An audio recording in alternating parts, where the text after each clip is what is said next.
एक बार की बात है। एक गांव में एक ब्राह्मण रहता था। वह सुबह उठता, नहाता, पूजा करता, खाना खाता और फिर से सो जाता था। उसके पास किसी भी चीज़ की कमी नहीं थी।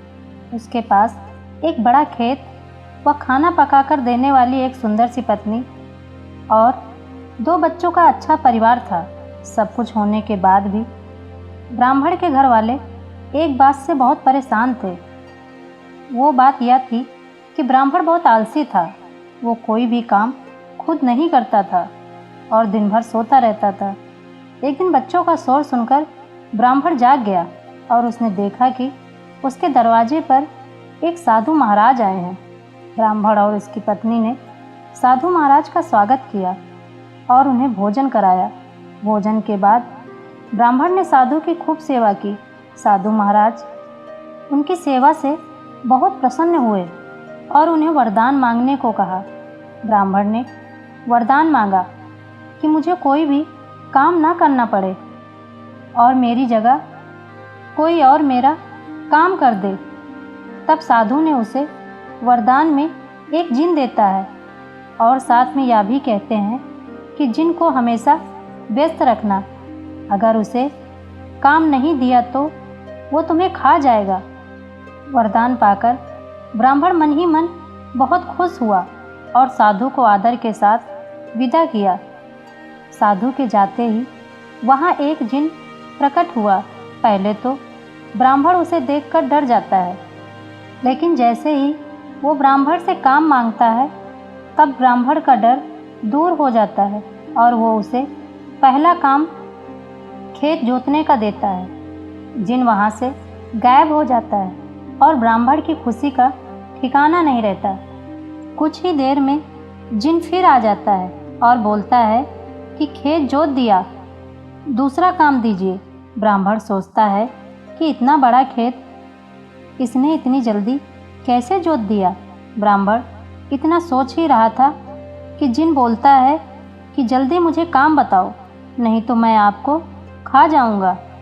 ब्राह्मण डर जाता है और बोलता है कि जाकर खेतों में सिंचाई करो। जिन फिर वहाँ से गायब हो जाता है और थोड़ी ही देर में फिर आ जाता है।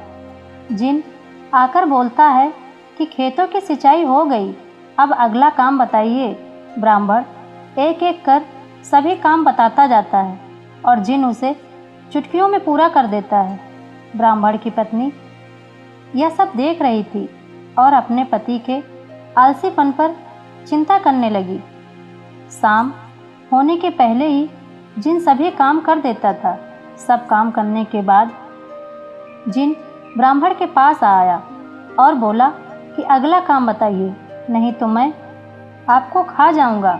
अब ब्राह्मण के पास कोई भी काम नहीं बचा जो उसे करने के लिए कह सके। उसे चिंता होने लगी और वह बहुत डर गया।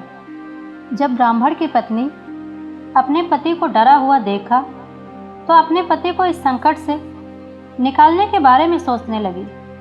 वह ब्राह्मण से बोली कि स्वामी, अगर आप मुझे वचन देंगे कि आप कभी आलस नहीं करेंगे और अपने सभी काम खुद करेंगे तो मैं इस जिन को काम दे सकती हूँ।